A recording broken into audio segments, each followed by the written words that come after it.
Hi there, welcome back to the Indie Hoverboard Racing Devlog. So, February's been quite a busy month so far. As you can see, we have some nice new water. Inside the water, we have things you can find down at the bottom. We'll come back to that. We've got some nice fish. And just looks kind of different, kind of cool. So, we've got some Fresnel going on down at the bottom. And we've got some water shaders down at the side as well, just to make it all feel a little bit more cohesive. And that's where I'm going to start this week. So if I show you, that's pretty much where I started with my activity. Obviously the characters changed and stuff. We will go over a little bit about that. But yeah, as I say, I just wanted to start off with water. And if we jump into the water,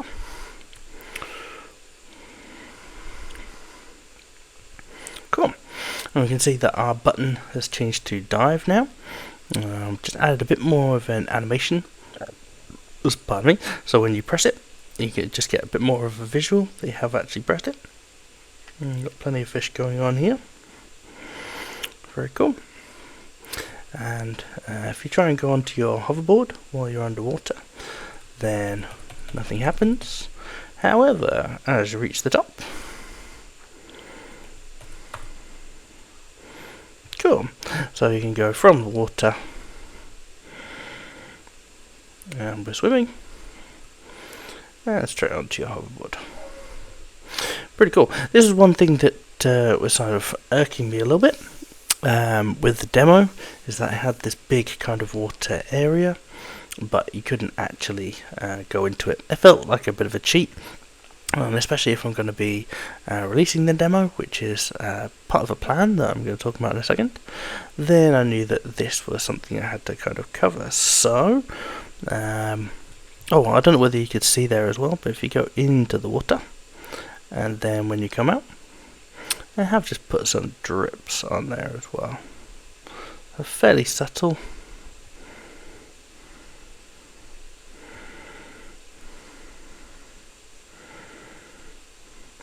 Just to give a little element of realism, I could add in a wet state as well for the clothing, but we'll come back to that. So, yes, big change this week is we have a new character, and the character is a boy. So, part of the change that I wanted to make for this project was firstly to differentiate it from other projects. And while I had quite a nice customizable character, I was finding it difficult to work out exactly what the story would be for that character. I knew, however, that this game would largely be based on Ocarina of Time, and in Ocarina of Time you essentially have a child version of the character and a version of when that character turns into an adult. So I thought in this case it would be quite good to do a similar sort of process, and then the story sort of followed along with that. So this area is all about we'll come back into that as well. So there's a big sort of update in terms of where the story's heading. So previously, essentially the idea was that you get stranded here, and then you have to find a way back, and the way back was essentially you had this G-suit, or you could hitch a ride with this guy, or something the mechanic could do, and that was kind of the plan, really. It was sort of a woolly plan. I had 3 potential routes back, and it was just working out which one fitted the best. I think for this guy, I kind of wanted to leave him as a separate character. I think he will come into an Easter egg type quest, which I'm going to carry on working on.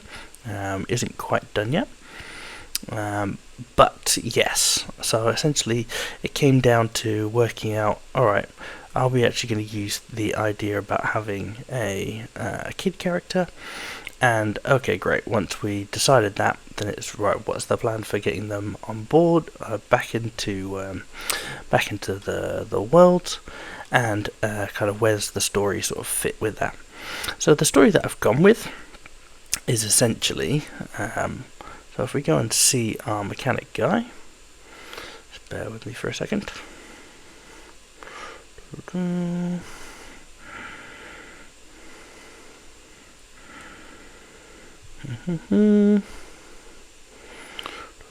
don't want to necessarily give all the story away, but just to give you a general impression. So, the mechanic is over here, and you'll see that I've added something to the camp, which is essentially this machine. So when we talk to her, in fact I should have already talked to her at this point. She asks you to collect specific parts. These parts are collected from this quest. So let's go and do this, and then we'll talk about what we've updated as well. So previously you basically just had to win all of these races, and that was great, but it didn't necessarily, and it offered you different parts for the board. It didn't necessarily tie in too well to the story. So the story now is essentially these guys have come and stolen parts and then have hidden all around the map, and once you defeat them, they will essentially give you those parts back. You can then take the parts over to the mechanic, and the mechanic will then use those parts to build a machine. And once you get all the prerequisite parts of the machine and the suit to be able to go through the portal, then you theoretically will be able to go back to Nocturnia, your homeworld. The slight fly in the ointment is that you get an adult suit, not a kid's suit, when you actually do manage to complete the final quest. Again, I'll probably put a spoiler warning. I don't know whether it's worth putting a spoiler warning on these things. To be honest, I don't think enough people will probably see this video to warrant a spoiler warning. But you can consider yourself the lucky few if you are watching this video. So hopefully once we get to the end of this, then... Oh, should have dropped some mines there.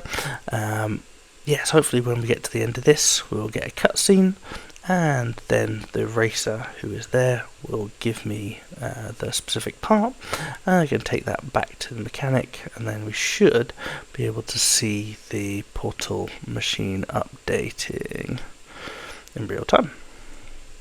So I'm using quite an advanced hoverboard at the moment. You usually get this hoverboard once you've collected all the different parts, but just for testing, I'm kind of giving myself a little bit of godly power right now. So here we go. These mines seem to have worked quite well, which is good.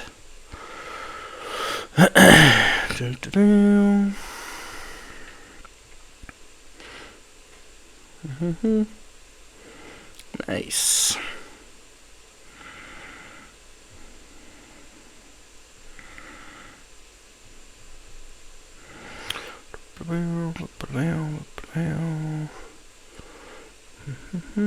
Ah, there's something wrong. Oh, it did finish first. Okay, great.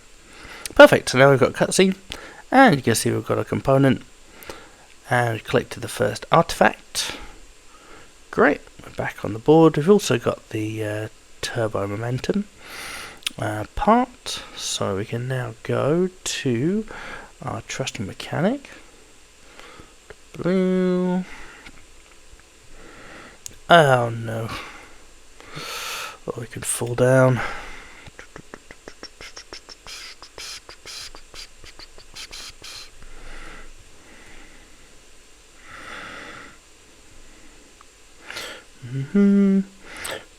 Just mention briefly, I have updated the HUD a little bit. You would see that the health bar up in the top left, so the little dots indicate how many lives you've got left. The number is the level, and that's actually a progress bar as well, so when you get more XP you can actually see more about your level there. And the red bar is health, and the blue bar down at the bottom is it basically goes down when you use board energy, and then it just recovers. It's just a lot more visible now. Before it was very much, it's probably just a bit too tucked away, that's all. Cool, so yes, we've got new parts. Oh great, you collected a new part. You have one part so far. Come and see me when you collect more. So, no sequence for this yet, but as you can see, the portal machine has now updated so that it's taken the cover off. It will play a sequence there, hence why I'm locked in at the moment, can't move, just waiting for the sequence to be added. So we can access, so basically as you add more and more parts or hand in more and more parts, it will then improve the portal machine until you get the quest to go up to the cherry tree and you get your new board. Cool, so hopefully that gives you a kind of flavour of the direction of things. So let me just quickly show you some of the level up stuff. Oh, it does look like the health bar faded out a little bit and hasn't actually faded back properly. So yes, the button, when you actually press it, does actually look like much more of a press now. So I don't know whether you can see that on the bottom right hand side. I've been fixing a few bugs as well. So for instance, I'm playing on PC. So when I was locked on before, then if the enemy died, you'd stay locked on, which wasn't necessarily the expected behaviour. Once the enemy dies, then you lock off. Also, oh yeah, so I'm not moving. If I press dodge now, then it will just put my weapon away.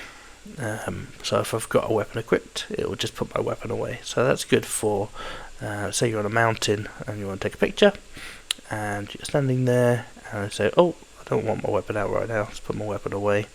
That was a bit of an issue before because you dive straight off the mountain. So as you can see, we've killed one enemy, we've got a level up, and we've got half another level. So if we just watch in the top left, there will be some sounds to accompany leveling up. Oof, eventually kill this guy. There we go. So we've got to level up. So we've got 850 XP there, leveled up, and now we're level 3.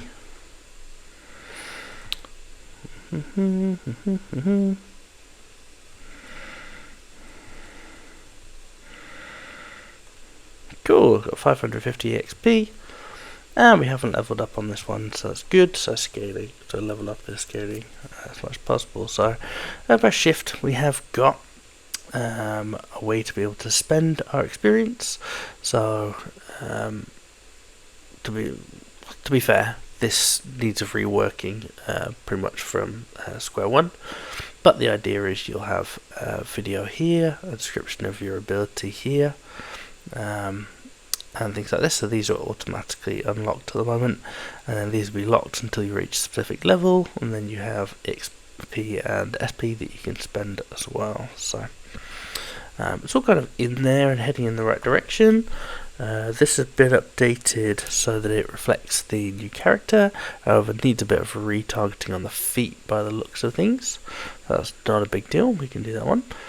And yeah, we've still got this option to be able to change the weapon here. So if I try attacking here, for instance, then we're unarmed, and as you'll see, the starting area has been revamped a bit as well. Talking about revamping, one change that you may have noticed, if you are fairly observant, is around the post-processing. So one thing that I wanted to go for was the cel-shaded look. However, cel shading does take a long time, and it's quite intensive. So for every single material, every masked version of every single material, and just everything, I'd have to completely rework it all, and right now I just don't have the time to do that. So it's kind of a bit of a cheat. We've just made it so that shadows are very intensive around corners and stuff like that, or when you're up against surfaces, then you get basically like a shadow outline of stuff. So this kind of achieves some sort of stylized effect, a similar sort of stylized effect to the one that I'm hopefully going to go for. Clipping through this wall a little bit, might just increase the probe size there. So that's not entirely ideal, but the idea I think ultimately will be to go cel shaded with it, but I don't necessarily think for this demo is necessarily required. I think the shadow effect especially on the joins between the rocks and stuff like that. It just kind of helps to build a little bit of contrast and kind of gives the shadow effect that we're looking for, and it's fairly cheap. All happens on a post-process basically, and we're just messing around with shadow intensity at certain places, which is cool. So I've been working on the crystals a little bit as well, so they just splash a little bit more nicely, and shouldn't stop you from going through them quite as much. So I'll show you an example with a sword.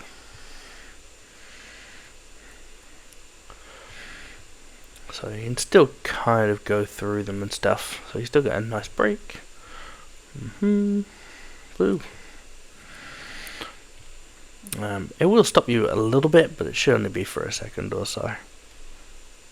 Yeah, and then we're back to being able to run around. So overall, pretty happy. I think this this new model that I'm working with is actually much better as well. So when we were running in the world and stuff, on the other model I was using, there were some bones which are missing, so I was getting some jittering.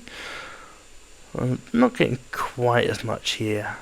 It's not perfect, and I think if I was to really focus on it, then I think we could definitely improve it. Seems like these wolves or these foxes looking a bit funny to me. I'm not quite sure what that is.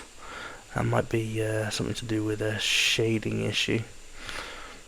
Okay, I'm going to do a packaged version anyway and see whether they have this issue. If anyone knows what this is and can help me out on that one, that'd be great. Yeah, it just looks a little bit sad there to me. Okay, cool. So yes, the EXP and level has been updated. I'm actually going to add them onto here as well. These stats aren't really relevant, so this whole kind of section just needs revamping a bit, really. Yeah, in terms of the suits and stuff, because it's not necessarily relevant for this demo, maybe we'll trim this down. No, I don't know. I'm not sure on that one. So the water updates are nice. We've got the sequences and the state for the new machine that we're going to be using, and we've got the new shadows and the fact that we are now playing as a child. There will be an option to choose male or female at the start. I also have a female model. If you are a 3D modeler and would love to help me creating some new clothes for my new models, that would be absolutely awesome. As you can see, we've got these boots which do the job, I suppose, but I would probably say they're more on the fantasy side. The same with this shirt. Ideally I'd love to have it just him looking a bit cooler, so I've got all sorts of models that I can use, but all built on different skeletons. The issue I have is when I assign the skeleton to say a different pair of shoes, even if I scale them down, it just doesn't work right. So I just need someone who has a little bit of experience being able to work in 3D modeling programs, who might be able to help me out on that one. Please send me a message if you can do that. That would be lovely. And of course, if the project goes the way that I'm hoping it will go, you'll have plenty of work coming your way. Fantastic. I'm going to put out a trailer, hopefully, over the next little while, which will have some of the new music that we're going to be working on. I'm really happy that I'm working with an awesome music creator, who I will leave a link in his bio if you want to check out his stuff, and I'll also leave a link on the trailer that I put out when I link to some of his stuff as well. Cool, I think that's just about it from me. There's quite a few changes to go through, so only 2 of the races actually have the sequences so far. Obviously the portal machine needs the sequences adding as well, and I just want to make sure that just do a complete run through once everything's added, make sure everything's really nice, and then potentially look to do some testing with a demo at the end of the month. And then if all goes well, we'll aim to get it onto Steam. So I'm going to hopefully put out a trailer now, see whether I can get some interest in some testers. If you'd like to be one of those testers, please do let me know, and we'll see what we can arrange. In the meantime, thank you very much for watching, and Take it easy.